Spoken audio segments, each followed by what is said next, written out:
Graça e paz, igreja. Uma pergunta que eu quero fazer para você nessa noite. Como está o seu discurso na sua jornada de vida? Será que são palavras que elas estão abençoando? Será que são palavras que estão profetizando bênçãos na vida do outro, na sua vida? Ou no ímpeto da emoção, da chateação, você amaldiçoa e depois não percebe? Nós vamos falar passo a passo aqui do que Deus colocou no meu coração dentro dessa mensagem, amém? Primeira coisa que ele diz aqui no verso 1 é: meus irmãos, muito de vós não sejam mestres, sabendo que receberemos mais duro juízo. Isso aqui chama a atenção daqueles que levam a palavra. Não precisa estar aqui não, queridos, ministrando a palavra, mas você chamado para o ide do Senhor. O que você está dizendo? Às vezes não precisa dizer. Aqui a gente está tratando da língua, mas muitas vezes o nosso comportamento, as pessoas fazem leitura de comportamento. Um olhar, no tempo de minha avó era muxoxo. O senhor sabe o que é muxoxo? Como você faz cara feia. O olhar no mundo diz que é a janela da alma. Os nossos olhos expressam muito as nossas emoções. Vocês sabiam que existem dois tipos de lágrima? Uma lágrima, quando é muito fininha, que ela cai rapidamente, é uma lágrima que traduz em pouca emoção. Mas uma lágrima, quando ela é profunda, que ela expressa, representa uma dor profunda, ela é uma lágrima mais grossa, ela tem mais sais. Então, um olhar também, ele pode representar isso. Uma lágrima falsificada. Um choro falsificado. Que tipo de testemunho a gente tem dado lá fora, aqui dentro também, com as nossas palavras, com as nossas atitudes, com as nossas decisões, com as nossas ações. O corpo também fala, porque ele está dizendo aqui que a língua também ela expressa tudo que está no nosso corpo. Vamos lá. Então, se você é chamado para ministrar na vida de alguém, tenha cuidado como você vai usar a palavra do Senhor. Não use para machucar. Não use para exortar, para poder trazer dor. Porque Jesus, ele falava em parábolas, ele trazia a palavra, trazia as escrituras, de uma forma que a pessoa pudesse fazer uma reflexão da sua vida. E nós não temos mais tempo de caminhar de forma aleatória. A gente tem que começar a pensar o que é que eu estou dizendo, o que é que eu estou fazendo, como é que eu estou pensando, como é que eu estou testemunhando. Porque todos tropeçamos em muitas coisas. Quem não tropeça? Já foi dito aqui, a gente pode cair, mas o Senhor, Ele nos levanta. Podemos tropeçar em algumas coisas, queridos? Sim. Eu sempre oro ao Senhor dizendo assim: Senhor, que eu não seja pedra de tropeço para aquilo que o Senhor tem para a minha vida. E que eu não seja pedra de tropeço para o outro. Porque a nossa fala, a nossa expressão, o nosso testemunho pode ser tropeço para a gente, mas pode ser tropeço para o outro. Então nós tropeçamos em muitas coisas. Mas olha o que continua aqui dizendo: se alguém não tropeça em palavra, essa pessoa é perfeita e poderoso também para refrear todo o corpo. Não existe perfeição. Nós estamos buscando a santidade. Nós temos coisas dentro do nosso coração que precisam ser transformadas, porque a nossa natureza pode ser motivo de tropeço e impedir que as bênçãos de Deus, a manifestação do Espírito de Deus nas nossas vidas, ela seja impedida. E é culpa nossa. É conduta nossa, é a forma como nós pensamos e expressamos e verbalizamos aquilo que está nos afligindo. Jó disse assim: aquilo que eu temia me sobreveio. Quando eu li esse versículo, ele me impactou, porque eu ficava dizendo assim: meu Deus, Jó, um cara tão legal, temente ao Senhor, oferecia sacrifícios pelos pecados dos filhos, era um cara cuidadoso, vigilante, mas ele tinha um medo no seu coração, e um dia ele expressou: aquilo que eu temia me sobreveio. Ele projetou no mundo espiritual, e aí ele deu legalidade para que todas essas coisas tivessem acontecido, todas as coisas que aconteceram com ele, mas ele caiu e o Senhor levantou. Amados, a gente precisa tomar cuidado com o que a gente pensa, porque se cair no coração, ou seja, não estou falando do coração órgão, mas eu estou falando do coração, uma mente que fica pensando naquilo, chega uma hora que dá uma agonia na mente, a gente expressa: é isso mesmo. Será que é isso que Deus quer? E aí vem um dos gominhos do fruto do Espírito, que é o domínio próprio. A gente precisa aprender a dominar a si próprio no momento que a gente está passando. Como siri na lata. Quem já viu siri na lata? Alguém já botou um siri dentro da lata? Ele fica desesperado, se batendo para lá e para cá, não consegue sair. E a gente, no desespero, a gente pode fazer besteira, porque a gente não vai raciocinar com o Espírito Santo. A gente vai raciocinar com a carne. E o Senhor está querendo nos ensinar nessa noite que nós precisamos ter um espírito de moderação. Porque depois a gente traz consequência para a gente mesmo. Porque está escrito, do que a gente se queixa são dos nossos próprios pecados. E bem-aventurado aquele que na hora que projeta a palavra entende, meu Deus, misericórdia, eu repreendo agora, desligo na terra para ser desligado no céu em nome de Jesus. E o Senhor entende que naquele momento você se arrependeu de coração e desligou na terra. Mas tem pessoas que ligam na terra e continuam ligando, ligam no 110, ligam no 220, no 440, no 800 e lá vai. Então a gente tem que tomar cuidado, porque é a nossa vida que está em jogo e o nosso testemunho que está aí para aflorar para as outras pessoas. Então, não tem ninguém que não tropece. Ninguém é perfeito e o Senhor sabe disso. Mas Ele diz, filho, eu sei o que está no teu coração. Eu sei o que você vai falar antes de você abrir a boca. Então, antes de você falar, veio na sua mente, analisa. É muito difícil, missionário. Na hora que o sangue está fervendo, eu jogo para fora e pronto. Então, faz uma reflexão. Vai na cozinha, bota uma água. Não tem água no momento, enche a boca de cuspe e guarda ali. Sabe por quê, queridos? São consequências pesadas para as nossas vidas. E a gente precisa prestar atenção a essa semeadura com as palavras que a gente está lançando no mundo espiritual. Ora, verso 3. Nós pomos freio na boca do cavalo, para que nos obedeçam, e conseguimos dirigir todo o corpo do cavalo. Como é o nome daquele negócio? Bride. O ferro fica dentro da boca do cavalo. É um sofrimento. E ele fica assim, ó. E aí vem as correias que prende no cavalo, e aí, ó, puxa ele para a direita, puxa ele para a esquerda. Uma vez eu fui montar em cavalo, abrindo aqui uma parte, né, para vocês rirem, o cavalo deu um pinote. Uai, esse cavalo saiu disparado. Eu nunca tinha montado em cavalo, achei a coisa mais linda. Eu quero, não sabia. E aí, quando eu puxei, o cavalo disparou. E na hora que eu tentei puxar, rapaz, ele deu um pinote. Aí o meu irmão de criação montou no outro cavalo e foi lá para poder me salvar, porque eu ia... Depois eu fiquei morrendo de medo, né? Mas depois eu tive que vencer o meu medo. Precisamos vencer os medos também. Então o cavalo, ele recebe essa mordaça para ele obedecer. Puxa para a direita, ele vai para a direita. Puxa para a esquerda, ele vai para a esquerda. Será que nós precisamos dessa situação difícil na vida para a gente se ajustar, porque a gente quer correr para o lado que a gente quiser? Será que nós vamos precisar de brides espirituais para poder nos mantermos no rumo certo que o Senhor quer? Estamos aqui, somos estudantes, somos trabalhadores, somos cidadãos, somos tudo isso, somos pais, somos mães, estamos no mundo, mas não pertencemos a esse mundo. E nós precisamos manifestar Cristo nesse ambiente de mundo que nós estamos. E é simples, queridos. Às vezes a gente vem para a igreja achando que a igreja vai cobrar através da palavra um comportamento sisudo. Jesus sorria, Jesus ia para a festa, mas ele não pecou. Jesus não pecou, ele deixou um exemplo de cidadão que pagava os impostos dele, e ele deixou um exemplo de homem de Deus, que nós precisamos ter esse caráter incutido em nossas vidas.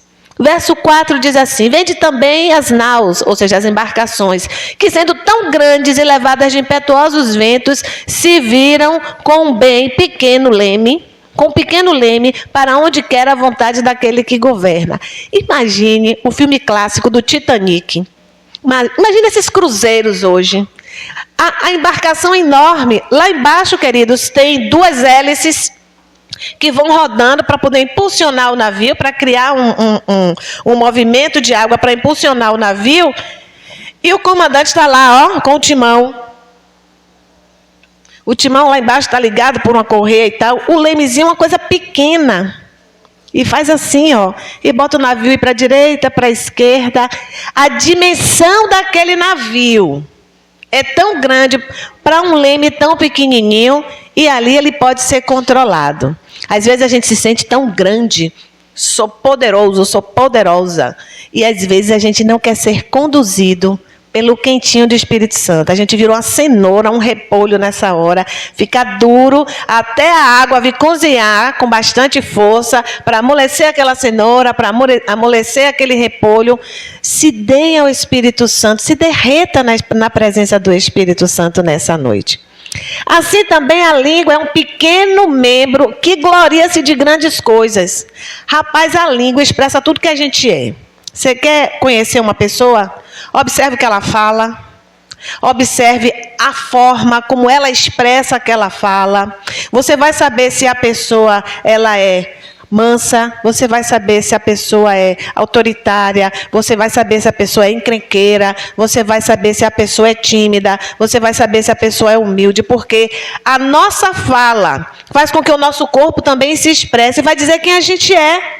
A gente é aquilo que a gente come, mas também aquilo que a gente fala.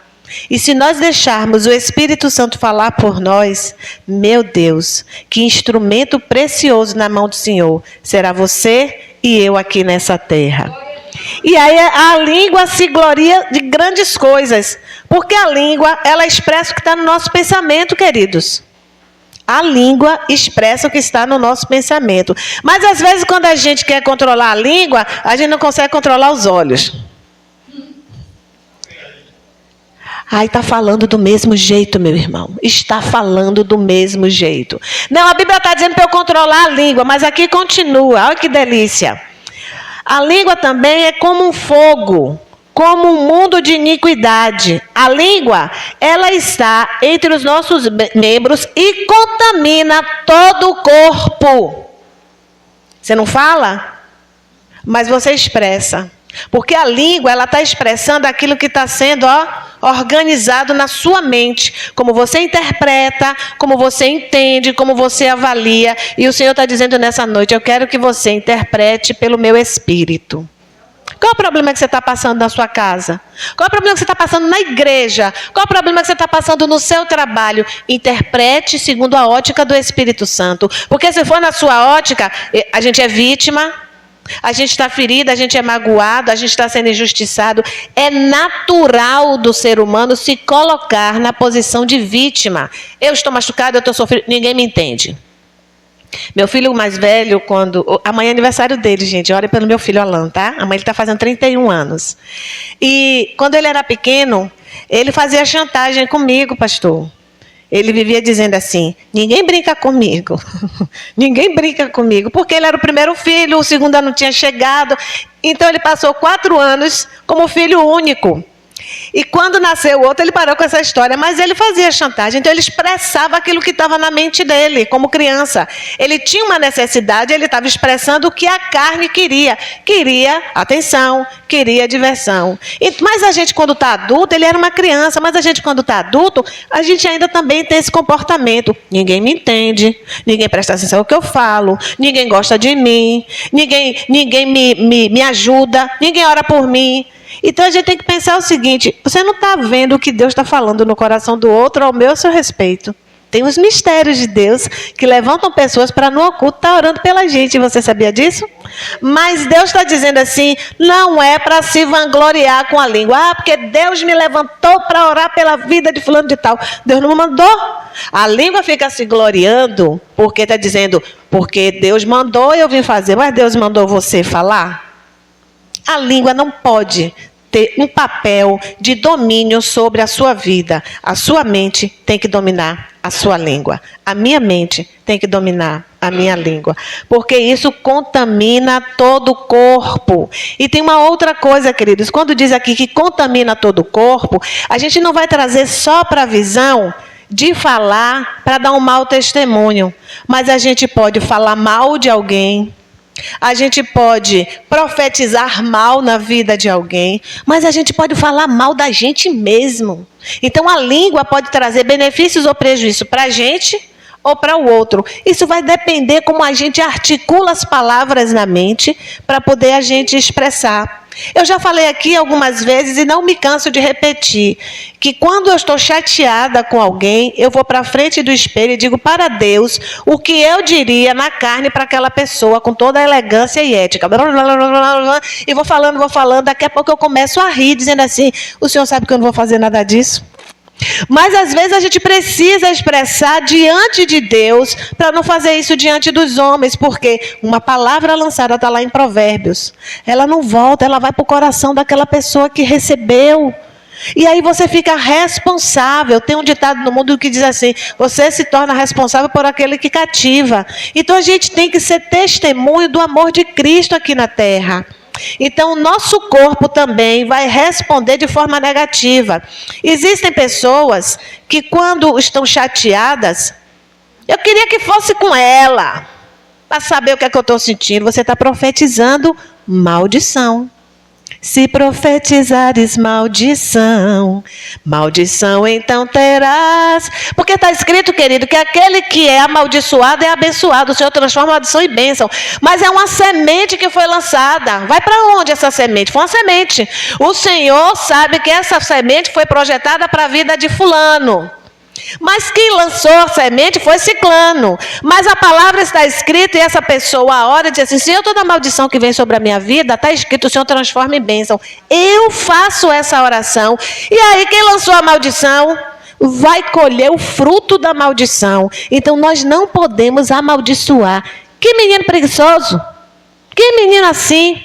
Que chefe assim. Que pastor assim? Tem gente que fala mal de pastor. Ai daquele que tocar no ungido do Senhor, viu? Aqui fica essa mensagem. Nós precisamos ter cuidado, porque as nossas palavras, elas podem trazer prejuízo para a gente. Balaão foi chamado pelo rei Moabita para amaldiçoar o povo de Deus. Bora aí, Balaão, amaldiçoa eles, porque eu quero ganhar essa guerra. E aí Balaão ia, quando abria a boca, eu não consigo, eu só consigo abençoar. Sabe por quê, queridos? Porque ele estava na presença. Ele foi chamado para amaldiçoar, mas ele, quando abria a boca, ele só abençoava. Sabe por quê? Ele estava na presença. Então nós não podemos ser como cenouras duras na presença, no quentinho do Espírito Santo. No cozido a cenoura vai primeiro para ir logo amolecendo. Para quem está chegando agora, não sabia que eu tive um sonho com o cozido. Então essas verduras mais duras, elas são mais duras ao calor do Espírito Santo.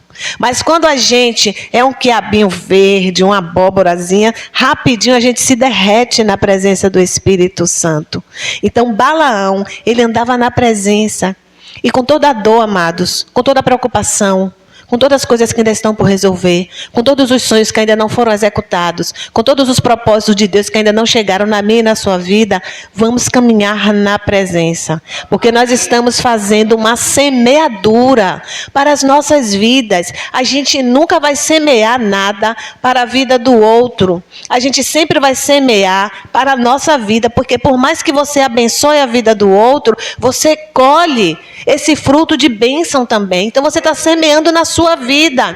Então vamos ter cuidado com o que a gente está falando. A gente pode até pensar, mas não pode criar uma situação pesada na sua mente, porque você tem que começar a botar para fora. Bota diante de Deus, vai na presença, fecha a porta do seu quarto. Fala com o teu Senhor e diz para ele, Senhor, isso está me inquietando muito. Eu estou insatisfeita com isso. Eu não estou bem com essa situação. Eu estou chateada. Eu estou com raiva. Deus sabe quem está com raiva. Aí a gente vai diante de Deus e assim, Senhor, vai cheio de formalidade. E Deus está dizendo assim, estou sabendo que está com raiva, por que não abre logo o coração? A gente tem que ser sincero com Deus, porque Ele sabe quem a gente é. Bota a tua sinceridade diante do Senhor, porque quando você bota para fora, você começa a rir. E chorar para mim é uma coisa muito boa, né? Antigamente se dizia assim, homem não chora, homem chora, viu? Jesus chorou. Fica aí guardado aí no coração dos homens aí, porque Jesus chorou. E o homem que não bota para fora, a estatística diz, o índice de doenças cardiovasculares são mais nos homens do que nas mulheres. Então, o coração aí, ó, vai bombardeando.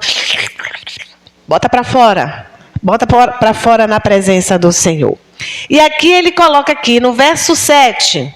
Não, mas eu vou continuar. Inflama todo o curso da a língua está posta entre os nossos membros e contamina todo o corpo. Inflama o curso da natureza e é inflamada pelo inferno. Inflama todo o curso da sua história natural com Jesus. Porque aí a gente abre brechas na nossa mente e a nossa mente o diabo fica lá bombardeando. Você está certo mesmo? Você está certo mesmo? Lhe machucou? Você coloca na posição ali, ó, dura, deixa a pessoa vir para você.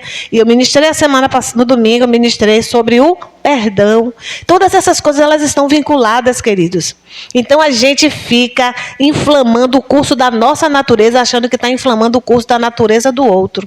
Cada um individualmente, cuide da sua língua, não deixe ela ser inflamada pelo inferno, porque quando ela é inflamada pelo inferno, nós estamos com brechas, não vou nem dizer brechas, às vezes são crateras na nossa mente para poder minar aquilo que é propósito de Deus e ele deixar de lado. O diabo não quer que ninguém saia da igreja, não. O diabo quer que o povo continue na igreja, enganado, achando que está servindo a Cristo, mas está com crateras no coração e está profetizando maldição para a própria vida. E a vida não anda. A vida não anda. E às vezes é a nossa boca, a nossa palavra. O outro que resolva-se com Cristo. Mas eu e você individualmente, você que está aqui nessa noite, ou aqueles que vão ouvir na gravação, é você individualmente. Cada um tem que cuidar de si, porque cada um dará conta de si naquele grande dia. O que você tem falado? A sua língua tem sido tropeço para a sua própria vida ou para a vida do outro? Isso vai mudar o curso da natureza natural, normal, abençoada que Deus tem para as nossas vidas. Abra o seu olho, porque algumas coisas podem estar emperradas por causa daquilo que eu e você falamos. Amém? Porque toda a natureza, tanto de bestas feras como aves, como répteis, animais do mar, se amansa e foi domada pela natureza. Mas nenhum homem pode domar a língua. É um mal que não se pode refrear. Está cheio de peçonha mortal. Olha só. A gente consegue adestrar um cachorro, adestrar um cavalo para corrida, para fazer aqueles pulinhos, aqueles cavalos tão bonitinhos esqueci o nome agora, que eles saem, não é de corrida não, que eles saem pula o obstáculo e hipismo, muito obrigado. Então, a gente consegue, como ser humano, dominar animais, mas a gente não consegue dominar a própria natureza. Então, a língua vai se gloriando porque consegue dominar as coisas. Existem pessoas, o Senhor está falando aqui agora no meu coração, amados, existem pessoas que pela sua língua dominam pessoas. E essas pessoas vão pagar um preço alto. A gente não pode dominar pessoas porque cada um de nós aqui somos livres em Cristo Jesus. Nós temos que ter o domínio próprio e sermos conduzidos pelo Espírito Santo. Então, nós não, nos relacionamentos, ninguém pode dominar ninguém. Deus trabalha para aquelas questões que são de conflito, quando você apresenta ao Senhor. Ah, mas eu quero dizer para aquela pessoa que tem que ser daquele jeito. Meu esposo é assim, viu? Ele é muito prático. Então, quando ele raciocina, por que a pessoa não administrou desse jeito? Agora aí, está cheio de dívida. Meu filho, porque cada um tem a sua história, tem sua forma de falar, sua forma de pensar, sua forma de administrar. Mas ele diz assim, mas o lógico, eu digo, o lógico que chegou na sua vida, glória a Deus por isso, não é o lógico que chegou na vida do outro, que precisa de mais tempo para poder aprender. Por isso que eu tive o sonho aí do cozido, que a cenoura e o repolho fica mais tempo cozinhando, e a batata, o quiabo e a abóbora vai rapidinho. Sensibilidade à voz do Espírito Santo de Deus. Amém? Então a gente pode dominar muitas coisas, mas cuidado para não estarmos dominando pessoas. Que existem pessoas que falam de forma sutil e criam uma instabilidade emocional na vida do outro. Isso a gente chama de gatilho. Não vamos ser responsáveis pelo gatilho da depressão do outro, da incapacidade, da insuficiência. Palavras nossas podem fazer com que pessoas tenham medo de avançar, tenham medo de sonhar, tenham medo de prosseguir, tenham medo de crer. E essa responsabilidade é nossa, com o que falamos, com os nossos gestos e com o nosso testemunho. Então, mas nenhum homem pode domar a língua. Precisamos aprender a domar a língua. Eu já falei isso aqui também e vou falar de novo. Quando eu fazia a tratamento ortodôntico, eu precisei fazer a terapia com um fonoaudiólogo, porque minha língua era tão terrível que o aparelho puxava para dentro, a língua empurrava para fora. Eu criava uma tensão na minha língua, que a tensão do aparelho não botava os dentes no lugar. Então, eu tive que fazer um tratamento para educar mecanicamente a minha língua. É mais fácil, mas educar a língua na verbalização, esse é um exercício diário meu e seu. Amém? Com ela bendizemos a Deus Pai, e com ela amaldiçoamos os homens feitos à semelhança de Deus. Da mesma boca procede bênção e maldição. Meus irmãos, não convém que isso se faça assim. E aí eu vou trazer para o contexto da igreja, amados. A gente está na igreja, a gente vem, a gente se prostra, ora ao Senhor. Quando sai daqui e vai para casa, meu Deus do céu, a pessoa é desconhecida. Quantas pregações eu já ouvi dizendo assim, que o marido vinha com a esposa para a igreja, uma bênção na igreja, mas quando chegava em casa era descendo a Bíblia na cabeça da mulher. Que testemunho é esse? A gente na igreja, a gente está sobre o olhar do outro. Dentro da nossa casa, a gente diz quem a gente é. Então, se a gente, por exemplo, se vocês forem passar um dia na minha casa, vocês vão perceber como é a minha rotina. A minha rotina é botar todo mundo para comer. Vou carregar a Julinha um dia desse aí. É botar todo mundo para comer, porque a minha natureza é essa. Mas tem coisas que me aborrecem, e na hora que aborrecer, vocês vão ver uma Isis diferente? Claro que sim, porque a gente não pode, de uma hora para outra, mudar completamente aquela essência, mas nós precisamos andar em estado de vigilância para que o Espírito nos conduza e a gente faça a coisa correta. Quer conhecer alguém? Ande com ele. Ande com ela, porque aí a gente vai conhecer exatamente a natureza daquela pessoa. E aquela pessoa, ela pode ter, aquela que está acompanhando pode ser um instrumento para a vida do outro. Mas nós precisamos mesmo fazer uma reflexão de quem somos, o que pensamos. Nós somos o que pensamos, queridos, e o que verbalizamos e também o que comemos. Se a gente come muita gordura, o que é que vai acontecer? Vai entupir veia, coração, aí fica em estado de risco. Hoje eu estava dizendo para a minha secretária, minha diarista, que a circunferência abdominal, quanto maior risco cardíaco o indivíduo tem, porque agora tem umas medidas assim. E a circunferência abdominal, ela é risco. Por quê? Por que a pessoa distende o abdômen? Porque acumula gordura, tecido adiposo aqui nessa área. Ó. E essa gordurinha, quando não está acumulada aqui, ela pode entupir uma coronária e a pessoa pode ter um risco cardíaco, pode ter um infarto. Então, essa medida é um sinalizador de risco. Qual é a medida do Espírito para você que vai mostrar que você está em risco de falar uma besteira, atrapalhar o rumo natural da sua história e da história do outro? Precisamos pensar antes de falar. Ah, mas a minha natureza é sanguínea. Não tem problema, bota essa natureza sanguínea dentro de um tubo, segura ali, respira e pensa no que você vai falar. Ah, mas eu sou assim mesmo, eu sou uma pessoa explosiva e Deus me aceita assim. Deus lhe aceita como filho, mas Ele quer lhe transformar todos os dias num espírito manso. Sabe por quê, queridos? Porque Deus não tem o testemunho em Jesus Cristo de sanguinidade. Jesus só teve um último momento que ele ficou chateado quando estavam fazendo a casa do Pai de comércio. Mas em todos os outros momentos, quando ele foi perseguido, quando ele estava lá com os fariseus, com os hipócritas, ele dizia que o povo era hipócrita sem precisar alterar a voz. Na autoridade do Espírito. E nós precisamos trazer isso para a nossa vida. Porque no momento que nós nos posicionarmos e for de forma espiritual, o outro vai ficar impactado. Não tem o que dizer? O que você gostaria de dizer vai ofender? Melhor não dizer nada. Deus sabe de todas as coisas. E o Senhor me trouxe à mente também que a gente tem que tomar cuidado com as situações. Todas as coisas cooperam para o bem, né? Daqueles que amam a Deus. Ah, eu amo Deus. Deus faz a leitura de quanto amor você tem por Ele. As coisas só vão cooperar para o bem, queridos, quando você realmente amar. Porque aqui ele continua, ó. Com ela bendizemos Deus Pai e com ela amaldiçoamos os homens, filhos à semelhança de Deus. Isso não é representação do amor de Deus na nossa vida. Então, como é que a gente quer entender que todas as coisas vão cooperar para o bem? O curso da natureza não vai estar de acordo com o propósito de Deus. Nós precisamos nos preencher do amor de Deus, porque Jesus foi machucado, foi ferido, foi caluniado, foi aborrecido, foi ferido, foi crucificado, foi morto, e ele se manteve na posição que o Pai chamou. Ovelha muda. Ah, missionária, mas eu vou ficar calada a tudo? Tem tempo para todas as coisas. Está lá em Eclesiastes.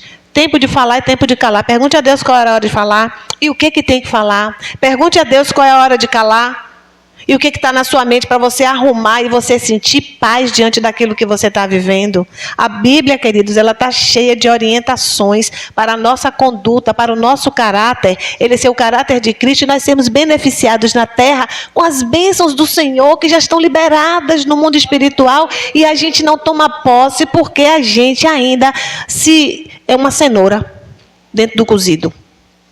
Entende? Não vamos ser duros. Se hoje ouvires a voz do Senhor, não endureçais o vosso coração. Será que a gente vai precisar ficar dentro de um caldeirão com água fervendo, como umas cenouras, muito tempo ali dentro? Vamos ser quiabos. Vamos nos derreter na presença do Senhor. De uma mesma boca procede bênção e procede maldição. Como é que pode? Aqui você está abençoando a vida do seu irmão, está cantando, em sua vida eu vou profetizar, nenhuma maldição te alcançará. Aí quando sai lá fora, aquela pessoa, aquele irmão, aquela irmã, eu não consigo engolir. Isso existe dentro da igreja. Você está abençoando, cantando, aí o pessoal do louvor diz assim, se levante, que os meninos fazem muito isso, né? Se levante, vai abraçar seu irmão. Você está fazendo aquilo em obediência a um pedido, mas você está fazendo com sinceridade? O Senhor faz a leitura do coração. Então não pode da nossa boca sair bênção e maldição. Eis que coloco diante de ti a bênção e a maldição. O que é que você escolhe? Na hora que eu estou chateado, nervoso, eu escolho a maldição porque eu não consigo me controlar. Mas na hora que está tudo calmo, eu escolho a bênção. Olha o que continua dizendo aqui. Meus irmãos, não convém que isso se faça assim. Não convém. Acontece? Mas Paulo está dizendo aqui, não convém, não é bom. Porque a gente impede o curso da natureza, daquilo que o Senhor tem para as nossas vidas, para vivermos aqui na terra. Porventura, deita alguma fonte de um mesmo manancial, água doce e água amarga? Claro que não. Ou é água doce ou é água amarga. Existem pessoas que elas são muito amargas. E tudo que ela projeta através da fala é a sua dor. Foi colocado aqui hoje, na meditação, na palavra de reflexão. Que às vezes a gente olha para a nossa dor e esquece que tem pessoas que estão em situações piores. A gente não consegue projetar isso porque na hora da nossa agonia, na hora do nosso espinho, na hora da nossa dor, na hora da nossa aflição, a gente olha para o umbigo. Existem pessoas que estão em situações piores do que a gente. Quando tudo parecer perdido, dê glória a Deus. Quando tudo parecer perdido, dê glória a Deus. Precisamos dar glória a Deus por todas as coisas, queridos, porque a gente atrai a presença e atrai a providência. Amém? Porventura deita alguma fonte de um mesmo manancial, água doce e água amargosa? Meus irmãos, vamos nos colocar de pé para a gente ler aqui esse último versículo? Meus irmãos, pode também a figueira produzir azeitona? Ou a videira produzir figos? Assim tampouco pode uma fonte de água salgada da água doce. Então, se você está plantando amargura, tristeza, ansiedade, depressão, inquietação, preocupação, todos esses sentimentos que não vêm da parte do Senhor, você não consegue perceber o quão lindo é o caminho do Senhor para a sua vida nessa noite. Nessa noite, a gente sabe o que é certo e o que é errado. Inevitavelmente a gente sabe o que é que você escolhe nessa noite. A nossa língua, ela foi feita para abençoar. Por mais que eu esteja chateado, chateada, decepcionado, decepcionada, inquieto com determinadas situações, guarda o teu coração, porque dele vão surgir fontes de águas vivas. Palavras boas, porque o Senhor vai nos cobrar isso. Palavras boas para você, para o que está próximo de você, para o que está distante de você. Palavras boas que representem o amor de Jesus para as nossas vidas. E assim eu agradeço a minha oportunidade em nome de Jesus, meu pastor.